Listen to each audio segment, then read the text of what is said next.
Meu nome é Carlos Antônio Luque, eu sou professor do Departamento de Economia da Universidade de São Paulo e atualmente eu sou presidente da Fundação Instituto de Pesquisas Econômicas FIPE. E a grande questão que hoje existe no Brasil e que aflige a todos nós é a recessão econômica, que lamentavelmente se aprofundou de uma maneira inimaginável. O país está apresentando uma das piores, se não a pior recessão da sua história. Evidentemente, dentro desse quadro recessivo, fica muito difícil para que o setor público possa atender a todos os problemas econômicos e sociais que afligem a população. Isto porque, nesse quadro recessivo, aumenta o desemprego, a necessidade de apoio social se eleva, as questões de saúde se agravam e, por outro lado, as receitas públicas elas diminuem. E, particularmente no Brasil, a maior parte dos analistas chega à conclusão que o grande responsável por toda essa situação repousa exatamente nas atividades públicas. A maioria dos senhores certamente já ouviu frases do tipo: nós temos uma carga tributária de primeiro mundo e serviços públicos de terceiro mundo. No Brasil, todos os problemas que afligem a sociedade sempre se coloca que é uma responsabilidade do setor público.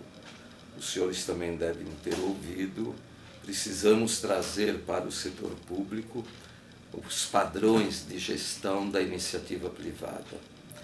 É verdade que, quando a gente analisa as questões do setor público no nosso país, nós presenciamos uma série de ineficiências, uma série de desperdícios de recursos públicos, e certamente com uma gestão mais eficiente esse desperdício poderia ser reduzido. Mas não podemos esquecer, por outro lado, que o setor público trata de questões complexas. O setor público tem que resolver problemas bastante difíceis de serem solucionados. Questões relativas ao próprio desenvolvimento econômico, questões relativas à justiça social, cidadania, questões relativas à segurança nas grandes cidades, nos grandes complexos urbanos, questões de mobilidade urbana. E esses serviços públicos que são demandados pela sociedade são bastante complexos. Uma das questões que eu presenciei e percebi durante o período que eu atuei na Secretaria de Economia e Planejamento do Estado de São Paulo é de que a organização das atividades públicas se faz por ministérios ou por secretarias. Então nós temos o Ministério da Saúde, o Ministério dos Transportes e, a nível do Estado e municípios, o equivalente: Secretaria da Saúde, Educação, Segurança. E o que se percebe?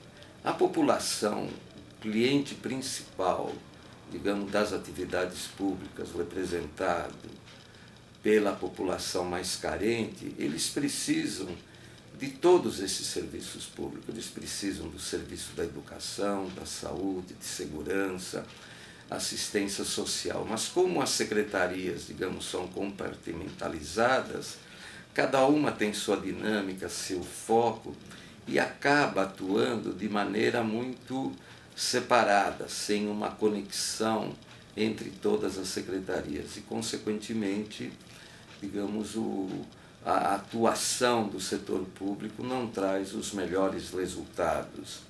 Vamos pegar a área da educação.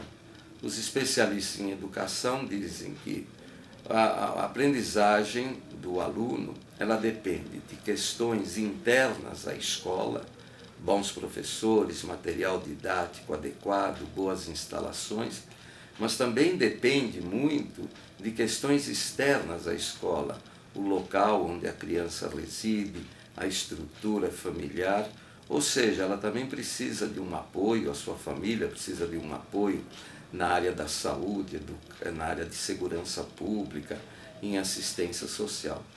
Como o setor público não se organiza dessa maneira, de observar a criança em toda essa complexidade de situações que ela exige, aí acaba desperdiçando recursos. Por outro lado, uma outra questão que também sempre é muito importante lembrar é que o setor público, os orçamentos públicos, eles estão dominados por gastos corretivos. A pessoa fica doente, então se criam hospitais. O menor comete alguma infração, então se criam esses organismos como a Fundação Casa. Esses gastos é o que eu estou chamando de gastos corretivos. E não privilegia os gastos preventivos, que seriam evitar que as pessoas ficassem doentes, que as pessoas, digamos, se envolvessem em qualquer prática de ilegalidade. E nesse sentido, sempre, a grande prioridade é a educação. Deu 5 minutos? Deu, passou um pouquinho. O senhor quer finalizar de alguma forma? Então, você quer que fale alguma coisa direta para o prefeito? Não, só finalizando mesmo. Só finalizar o contexto geral e só para a gente finalizar o vídeo. Então, eu acredito, digamos, que as gestões, sejam estaduais, municipais, elas devem ter essa preocupação, saber da complexidade dos problemas que elas vão se defrontar, infelizmente saber que essas dificuldades, em função do quadro econômico, elas vão aumentar, o que exige cada vez mais que elas estejam preparadas com um quadro de funcionários bem capacitados para que consigam